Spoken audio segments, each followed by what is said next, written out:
അല്ല, പാലായുടെ കാര്യത്തിൽ ഞാൻ നേരത്തെ പറഞ്ഞിരുന്നു 5800 വോട്ട് മിനിമം. പിന്നെ അതിന് മേളോട്ട് ഭൂരിപക്ഷം എത്ര വേണേലും ആകാം. അതിന് കാരണം ഷോൺ ജോർജ് പിടിക്കുന്ന വോട്ടിനെ ആശ്രയിച്ചിരിക്കും. അത് ഞാൻ നേരത്തെയും ഷോബിയോട് പറഞ്ഞതാണ്. ഷോൺ ജോർജ് കാര്യമായി വോട്ട് പിടിക്കുമോ? അതെനിക്കറിയത്തില്ല. അത് പിടിക്കുന്നതിനെ ആശ്രയിച്ചിരിക്കും ഭൂരിപക്ഷത്തിന്റെ കൂടുതൽ. മിനിമം 5800 വോട്ട് ഭൂരിപക്ഷം കിട്ടും.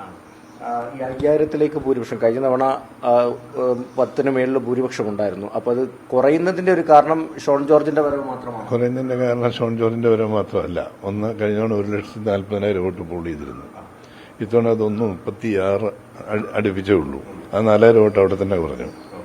പിന്നെ രണ്ടാമത്തെ കാര്യം, എനിക്ക് കിട്ടിയിരുന്ന അന്നേരം ഇടതുപക്ഷ ജനാധിപത്യ സീറ്റ് തരാതിരുന്നതിന്റെ പേരിൽ ഇടമർഷം ആളുകൾക്കുണ്ടായിരുന്നു.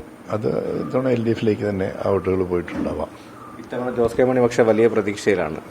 ഷോൺ വരുന്നത് ജോസ് കെ മാണിക്ക് ഗുണം ചെയ്യുമെന്നാണ് LDF ക്യാമ്പ് പ്രതീക്ഷിക്കുന്നത്. അങ്ങനെയാണ് അവർ ആദ്യം പ്രതീക്ഷിച്ചിരുന്നത്. അന്ന് എന്നോട് ചോദിച്ചപ്പോൾ ഞാൻ അത് പ്രതീക്ഷ മാത്രമായിരിക്കും എന്ന് പറഞ്ഞു. അത് പ്രതീക്ഷയായിട്ട് തന്നെ നിൽക്കും.